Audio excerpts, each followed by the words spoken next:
What's up, y'all? It is your boy Don Juan, and I am back for another unapologetically review. This time, I am reviewing Love is Blind Season 4. Love is Blind Season 4. So, Love is Blind is the Netflix show that has caught everyone by storm over the last few years, where you have singles that live in one house, they have this one big warehouse. They're separated from the male and the female side, and they are not allowed to see each other, but they go on these dates in hopes that you can fall in love and get married to a person without ever having seen their face. So you basically go on a series of dates where you're talking to people, but you don't know what they look like.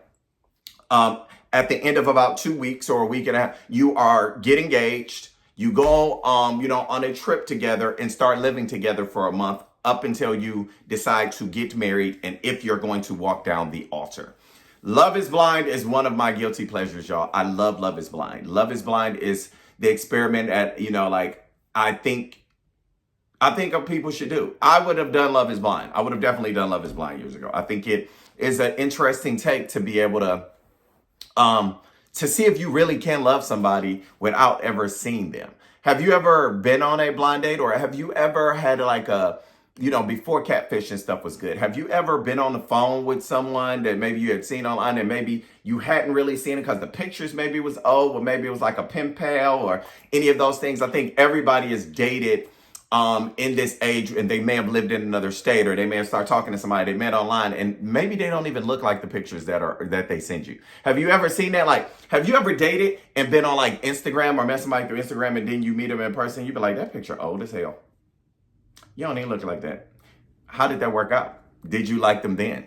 Did you still like them? You know what I'm saying? I think Love is Blind definitely makes you take off the actual vainness that a lot of times people have in dating and all of that. So this season, I wanted to review Love is Blind. I am reviewing all the episodes. I think it's up to episode 8 or so, right before we get to the last 4 episodes, right before they get married. So I'm reviewing all the way up until that, and then you'll get a second part up until that. I am going to probably be doing some spoilers in this if you have not watched all the way until episode 8. So if you have not watched that, this is a spoiler. Spoiler alert. Spoiler alert, y'all. This is a spoiler alert, and I'm spoiling it for you, but hopefully you get some insight into the show.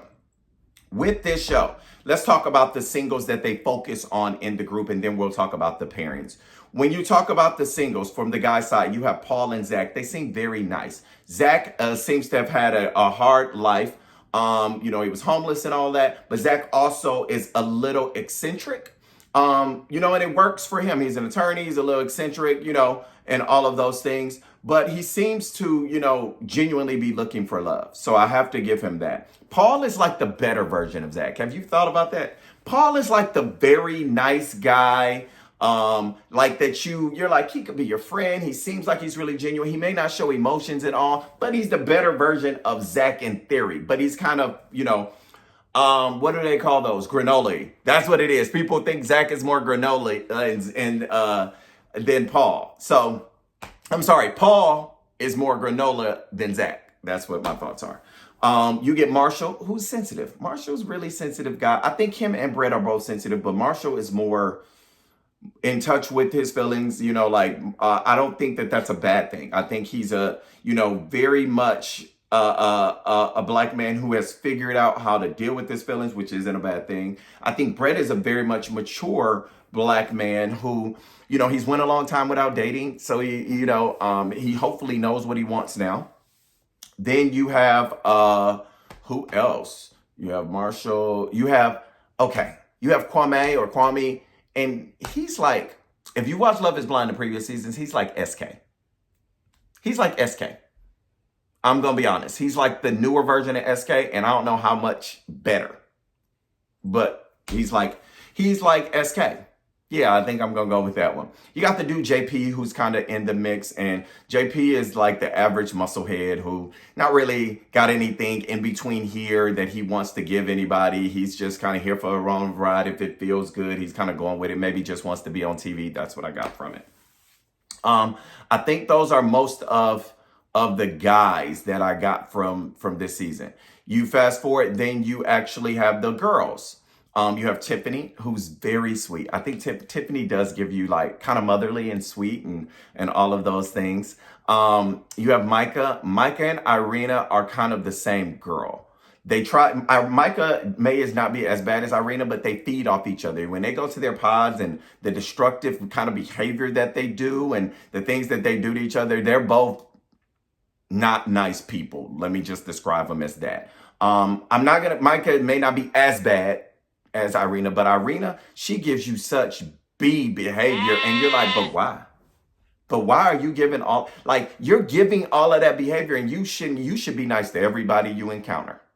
And that's no disrespect to Irina, but she should be nice to everybody she encounters because her outward appearance, her inward appearance shows on her outward appearance, if that makes sense. Whereas a lot of times you can meet somebody and people may be like, oh, they may be a little aesthetically challenged, or they may not be as gorgeous, or they may be, they have their own things going on. Her outward appearance her inward appearance reflects how her outward appearance looks. Not nice. Not nice. Her or Micah, I wouldn't think they should get married. I'm gonna go ahead and tell you that now. Out of the people on here, they shouldn't get married. They shouldn't get married to anybody. Nobody should pair with them. Jackie is sweet. Jackie has her own things going on. She's a little feisty, so anybody that gets with her definitely has to handle the feistiness. And she kind of has some things that she has to deal with. But she's okay. I'm not too mad at Jackie. Bliss is, I think, one of the sweetest souls. Her and Tiffany are some of the sweetest souls on this show. Just hands down, just really sweet. And, Chelsea's really sweet soul. I think she's very sweet. She kind of lives in this magical world of what she thinks it should be, though.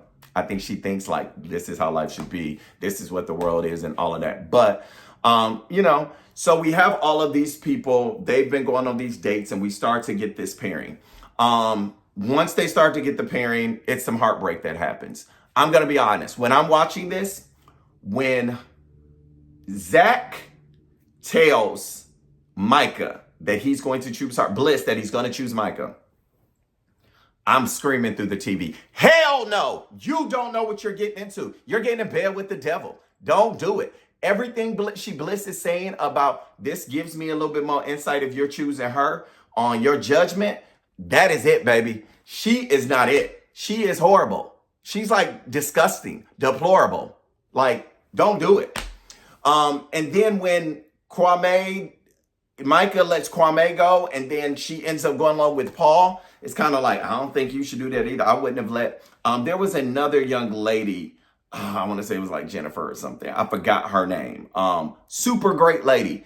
I think they should have chose her. She was one of the choices, and Paul let her go. They should have chose her. She was way better. She was like way better. Like, I forgot her name. Drop it in the comments below if you're watching the show. So I think when we get to this pairings, we start to get the pairing. Paul goes on to pick Micah. Okay. Marshall goes on and he picks Jackie. You have Brett picking Tiffany. You have Kwame picking Chelsea. You have Zach picking Irina. Interesting pairs, right? Interesting pairs. So they all go and they finally get to go on this excursion together. They see each other, and you can tell Irina is once they finally see each other, Irina is not as into Zach immediately. You can tell it. So before they leave, you know that she's not into him. Going on these vacations, I think it is very interesting to see the dynamic of them on the vacation together. On the vacation, Micah is definitely pushing the buttons of Chelsea as it relates to Kwame. Kwame hadn't seen Chelsea, hadn't seen Micah, and then finally when he does see Micah, she's normally his type. I think Kwame does not want to be married yet, and he should just say that, or he shouldn't have been on Love is Blind. You can tell that from the beginning. He's too easily smitten. Every time Micah comes around, he's on his goofy ass laugh, and it looks crazy. You know what I'm saying? And Chelsea's keeping it calm, but he's just doing this goofy. It's like, it looks crazy. And Chelsea's pushing the buttons. Irina is being very disrespectful to Paul. Very disrespectful. She is making it very obvious she does not want to be with him, even when they're in a group setting. She's making it very obvious. I think Brett and Tiffany have the most genuine, what it looks like, relationship so far. And Kwame and Chelsea, I'm rooting for them, but Brett and her have the most genuine. And Tiffany, I'm sorry, and Jackie and Marshall seem to be bonding. They seem to be friending it out and getting there and working on it. So I'm not mad at it. I like the chemistry with that. As they get back into the real world, they start to face some real problems. I think for a few, I'm going to just hit the problems that I think are they're facing in their relationship. Chelsea and Kwame. Kwame feels like he's going to be sacrificing a lot for Chelsea by having to move because he's in a different state and all of that. He feels like he's sacrificing all of that. And I don't know, his parents are not on board or his mom is not on board. And I don't know if part of that is race driven. I would love to be or interested in seeing these next few episodes. I'm not sure if that's what it is.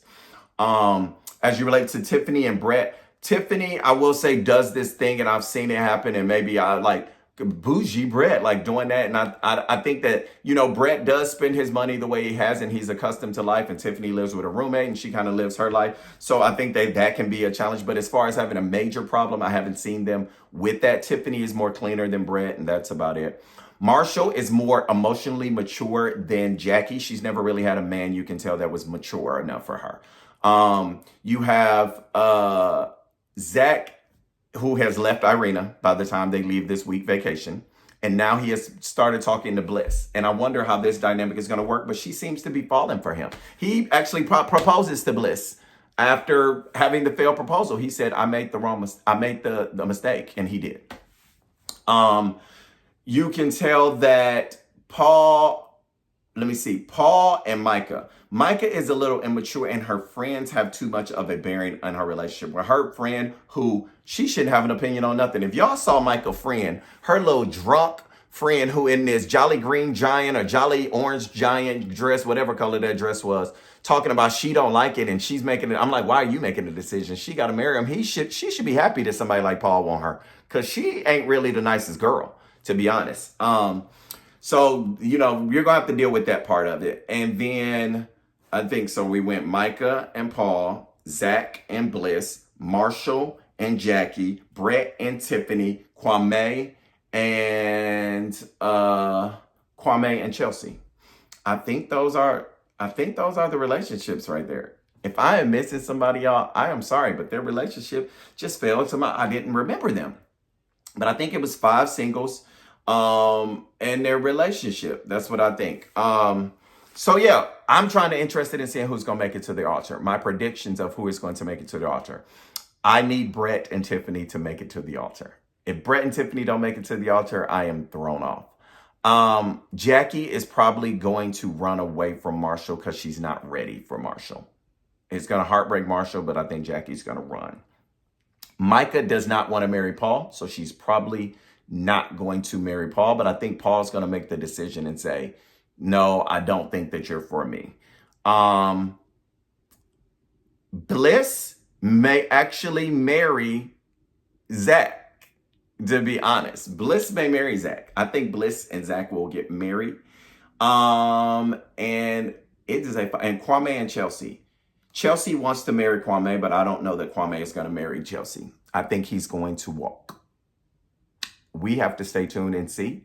And I would love to see y'all predictions of the people below. But I'm going to tell y'all that Irina and that Micah, y'all can throw them away. Y'all can throw that JP too when he came back. Throw him away. Throw him away to where he came from. Throw Irina away. It's not good people.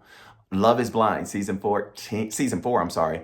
Thank you so much for watching Unapologetically. And I'll be back next time with another review for y'all. See you later.